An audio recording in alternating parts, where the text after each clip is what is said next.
Matagumpay na nagtapos ang pagdiriwang ng 31st Police Community Relations Month ng Cotabato Police Provincial Office sa pangunguna ni Police Colonel Romel B. Huilla, Provincial Director sa isinagawang closing program ngayong Hulyo 31 sa Provincial Headquarters sa Amas, Kidapawan City. Pinangunahan naman ni Police Lieutenant Colonel Dominador L. Palgan Jr., Deputy Provincial Director for Operations, ang closing ceremony kasama ang mga kinatawan ng local government units ng Mlang at Kabakan. Bahagi ng programa ang turnover ng mga band instruments na ipinagkaloob ng LGU Mlang at LGU Kabakan sa Cotabato Police Provincial Office na sinunda ng formal na paglagda sa Deed of Donation bilang patunay ng patuloy na pagsuporta ng mga lokal na pamahalaan sa mga programa ng Philippine National Police. Bilang pagkilala sa kanilang natatanging dedikasyon at mahusay na paglilingkod, iginawa din ang mga parangal sa mga deserving PNP personnel, police stations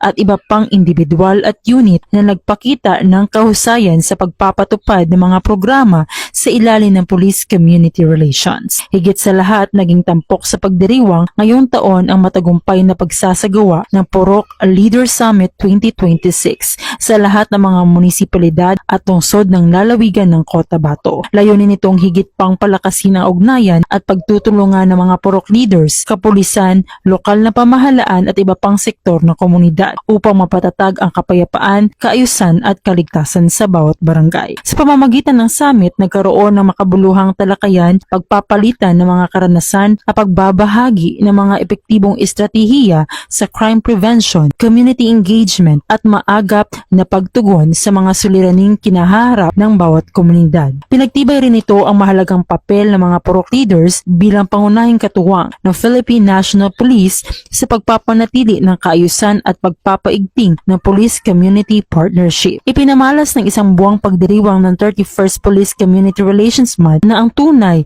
at pangmatagalang kapayapaan ay bunga ng pagkakaisa, pagtutulungan at aktibong pakikilahok ng bawat mamamayan. Sa mas matatag na ugnayan ng Philippine National Police, mga purok leaders, lokal na pamahalaan at iba pang stakeholders, inaasahang lalo pang mapapalakas ang sama-samang adhikain tungo sa isang ligtas, maayos at mapayapang komunidad sa buong lalawigan ng Cotabato. Mula dito sa Cotabato Police Provincial Office, ako po si Police Corporal Bernadette Himalaya Camino, nag-uulat mula sa Police News Network. Bagong PNP para sa bagong Pilipinas, serbisyong mabilis, tapat at nararamdaman.